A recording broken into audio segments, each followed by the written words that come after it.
Hello everyone. तो आइए देखते हैं हम लोग नया टॉपिक है नाभिकीय विखंडन के प्रकार। नाभिकीय संलयन और नाभिकीय विखंडन पिछले वीडियो में हम पढ़ चुके हैं, तो आप उस वीडियो को देख लें तब इसको देखें।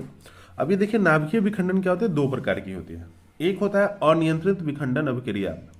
तो अनियंत्रित विखंडन अभिक्रिया क्या होता है, तो परमाणु बम अनियंत्रित विखंडन अभिक्रिया पर आधारित है। इसमें क्या होगा ना कि विखंडन पर कोई नियंत्रण ही नहीं रहता है, ये लगातार बढ़ते जाता है विखंडन का दर, है ना। और ऊर्जा का भी मान क्या होता है, लगातार बढ़ते चला जाता है। जैसे उदाहरण के लिए देख लो आप, हम लोग को याद होगा यूरेनियम 235 था, इस पे एक न्यूट्रॉन का टक्कर हुआ। किसका टक्कर हुआ, एक न्यूट्रॉन।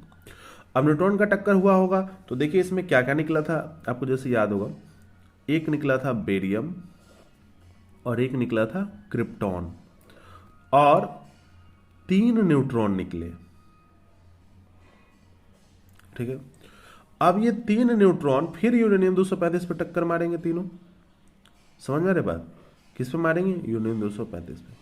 अब यहां से टक्कर मारेंगे तो एक न्यूट्रॉन के कारण क्या आएगा, बेरियम, और फिर 3 न्यूट्रॉन, अब फिर क्या आएगा, क्रिप्टॉन। फिर यहां पे एक बेरियम आएगा और 3 न्यूट्रॉन, अब फिर क्या आएगा, क्रिप्टॉन। फिर इसके कारण एक बेरियम और 3 न्यूट्रॉन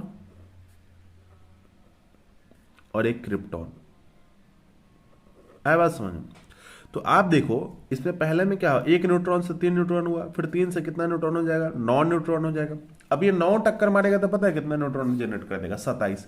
और इस तरह से यह अभिक्रिया क्या होगी, लगातार श्रृंखला में बढ़ती चली जाएगी, है ना। और इस पर नियंत्रण नहीं रहेगा, ठीक है ना। तो इसलिए इस तरह की अभिक्रिया को क्या कहते हैं हम लोग, अनियंत्रित नाभिकीय विखंडन अभिक्रिया। अब इसमें होता क्या है कि परमाणु बम के आधारित होता है। जैसे परमाणु बम अगर गिराया गया, जैसे हिरोशिमा और नागासाकी पे गिराया गया था, तो परमाणु बम में क्या था कि एक बार में 1 सेकंड में ही, मतलब कुछ सेकंड में ही सारा का सारा नाभिक टूट गया। क्यों, क्योंकि ये अनियंत्रित था और उसमें इतना ज्यादा मात्रा में ऊर्जा ध्वनि उत्पन्न हुआ कि बहुत विनाश हो गया था। ठीक है, तो अब इसका, लेकिन ऐसा नहीं है कि सिर्फ इसका यूज अनियंत्रित विखंडन अभिक्रिया के लिए ही किया जाता है, इसका यूज नियंत्रित विखंडन अभिक्रिया में भी होता है। और ये क्या है, तो नाभिकीय रिएक्टर नियंत्रित विखंडन अभिक्रिया पर आधारित है, इसमें बिजली बनाई जाती है। तो इसमें क्या होगा कि वही यूरेनियम 235 है, इस पे एक न्यूट्रॉन आके टक्कर मारता है, और टक्कर मारने के बाद क्या बना आपको, एक बना बेरियम और 3 न्यूट्रॉन, न्यूट्रॉन न्यूट्रॉन और अंत में क्रिप्टॉन, और यहां भी न्यूट्रॉन है। अब इसमें से जो 2 न्यूट्रॉन है इसको अवशोषित करा दिया जाता है, यानी कि यह अब आगे वाले नाभिक पर टक्कर नहीं मारेगा ये दोनों। तो फिर अब कितना मारेगा, तो फिर एक ही मारेगा न्यूट्रॉन टक्कर, है ना, यूरेनियम 235 पे। तो फिर क्या निकलेगा, एक बेरियम और एक क्रिप्टॉन, फिर कितना न्यूट्रॉन होगा, तो 3 न्यूट्रॉन।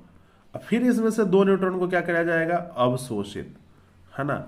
अब 2 न्यूट्रॉन को फिर अवशोषित करा दिया जाएगा, तो आगे भी कितना पे टक्कर लगेगा, तो एक ही न्यूट्रॉन जाकर टक्कर मारेगा। तो अब देखो इसमें कंट्रोल्ड वे में है, और इसमें क्या था, आपको अनकंट्रोल्ड वे में था।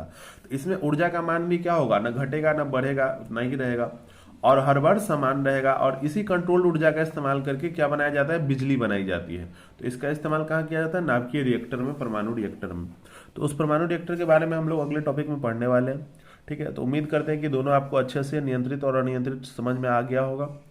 तो मिलते हैं अगले वीडियो में, तब तक के लिए धन्यवाद। अगर आपको हमारा वीडियो अच्छा लगता है तो चैनल को लाइक करें, सब्सक्राइब करें, शेयर करें।